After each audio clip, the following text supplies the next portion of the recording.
Hello friends, I am Snehal. Welcome to my YouTube channel clear vision. तो अगर आप सोच रहे हैं कोई भी म्यूचुअल फंड में इन्वेस्ट करने का, तो आपके लिए सबसे बेस्ट म्यूचुअल फंड लेकर के आए हैं आज।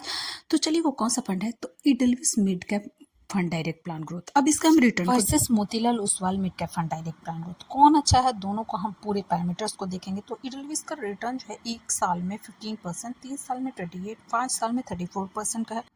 तो हम वहीं पे इसके कुछ पोर्टफोलियो स्टॉक को देखेंगे। इसमें पहला है परसिस्टेंट सिस्टम, दूसरा डिक्सॉन टेक्नोलॉजी इंडिया, तीसरा ट्रेंट, चौथा जो है ल्यूपिन, पांचवा सोलार इंडस्ट्री, तो पांचवा जो है वो सोलार इंडस्ट्रीज लिमिटेड है, छठा जो है बजाज हाउसिंग फाइनेंस, सातवां जो है पीबी फिनटेक, आठवां सीजी पावर, नौवां वोल्टास और 10वां जो है इंडियन बैंक में इन्वेस्ट कर रखा है इस इडेल्विस फंड ने।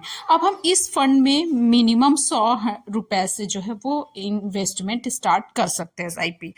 तो मेरे चैनल पे नया है तो चैनल को सब्सक्राइब करें, लाइक कर ले और ज़्यादा से ज़्यादा शेयर कर ले, ताकि सभी वीडियो का नोटिफिकेशन आप लोग तक सबसे पहले जाए। तो चलिए, अब हम दूसरा Motilal Oswal mid cap fund का रिटर्न को देखते हैं। तो इस फंड ने 1 साल में 19%, 3 साल में 31% और 5 साल में 37% का, यानी कि बहुत शानदार रिटर्न दिया है इस फंड ने।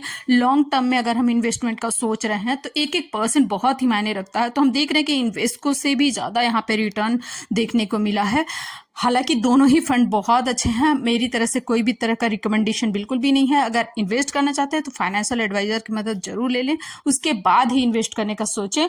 लेकिन फंडामेंटली और चीज़ों को समझना बहुत ज़रूरी है, हम अगर किसी भी स्टॉक या म्यूचुअल फंड में इन्वेस्ट करते हैं तो चलिए हम इस फंड के भी कुछ पोर्टफोलियो स्टॉक्स को देख लेते हैं कि किस किस कंपनी में इस म्यूचुअल फंड ने इन्वेस्ट किया है। तो कल्याण ज्वेलर्स ऑफ इंडिया में किया है, पॉलीकैब इंडिया में, Jio financial services limited, Coforge limited, persistent limited, tube investment of India limited में किया है।